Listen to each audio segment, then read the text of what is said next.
नमस्कार, मैं डॉक्टर पल्लवी मेहता और आज इस वीडियो में मैं आप सबको इची स्कैल्प यानी कि सिर में खुजली आने की ट्रीटमेंट कैसे की जा सकती है, इसके बारे में थोड़ी जानकारी देना चाहूँगी। इची स्कैल्प या स्कैल्प प्रूराइटस एक काफ़ी कॉमन कंडीशन होती है।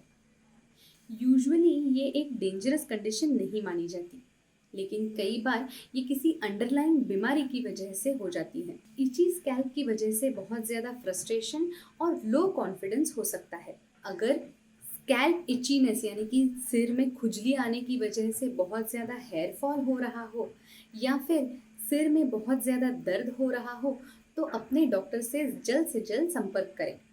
स्कैल्प इचीनेस बहुत कॉमनली किसी अंडरलाइन बीमारी की वजह से हो सकता है, जैसे कि सिबोरिक डर्मेटाइटिस, जिसे हम कॉमनली डैंड्रफ ऐसे कहते हैं।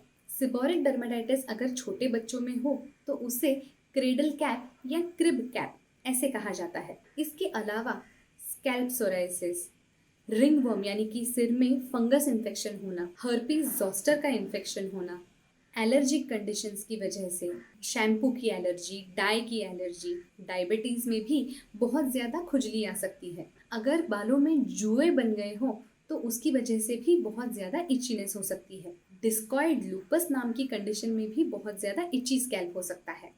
इसके अलावा frequent hair styling, frequent ironing की वजह से भी स्कैल्प में बहुत ज़्यादा इचीनेस हो सकता है। आपके केस में एग्जैक्टली किस कारण की वजह से बालों में खुजली आ रही है, ये समझ के आपके डॉक्टर आपके लिए सबसे सूटेबल ट्रीटमेंट ऑप्शन का सुझाव दे सकते हैं। अगर स्कैल्प की इचिंग सिबोरिक डर्मेटाइटिस या किसी फंगस इन्फेक्शन की वजह से हो रही हो, तो आपके डॉक्टर आपको एंटी फंगल क्रीम का इस्तेमाल करने का सुझाव दे सकते हैं। एलर्जी की वजह से होने वाले या फिर स्कैल्प सोराइसिस की वजह से, डिस्कॉइड ल्यूपस की वजह से होने वाले स्कैल्प इचिंग के लिए टॉपिकल स्टेरॉयडल क्रीम्स का इस्तेमाल किया जा सकता है। केराटोलाइटिक्स का इस्तेमाल किया जा सकता है। केराटोलाइटिक्स जो कॉमनली इस्तेमाल किए जाते हैं वो है सैलिसिलिक एसिड और कोल्टार। अगर जुओं की वजह से यानी कि हेड लाइस की वजह से अगर बहुत ज़्यादा इचीनेस हो रही है तो जिंक पायरिथियोन नाम की एक दवा का इस्तेमाल किया जा सकता है। ये दवाई स्कैल्प में अच्छी तरह से लगानी होती है और 1 हफ्ते के बाद इसका एप्लीकेशन रिपीट करना होता है।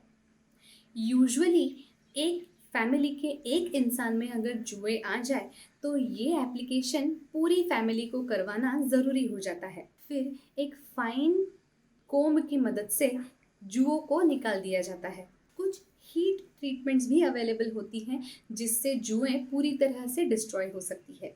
अगर आपके केस में कोई मेजर बीमारी की वजह से स्कैल्प इचीनेस नहीं हो रही हो तो आप कुछ होम रेमेडीज़ का इस्तेमाल भी कर सकते हैं, जैसे कि एप्पल साइडर विनेगर।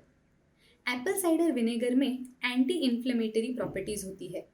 ये स्कैल्प पे लगा के, बालों पे लगा के काफ़ी हद तक इचीनेस कम की जा सकती है। कोकोनट ऑयल को रेगुलरली अप्लाई करने से स्कैल्प की ड्राइनेस कम की जा सकती है। ड्राइनेस कम हो जाए तो स्कैल्प में खुजली भी कम हो सकती है। वैसे ही पेपरमिंट के ऑयल की मदद से भी इचीनेस कुछ हद तक कम की जा सकती है।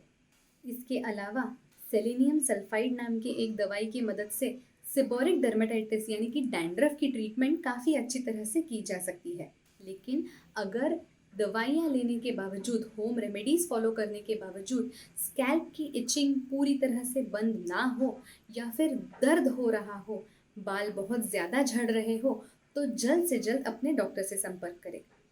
आपको या आपके किसी नज़दीकी इंसान को अगर बहुत सीवियर इचिंग की प्रॉब्लम हो रही है तो जल्द से जल्द डॉक्टर से मिलें।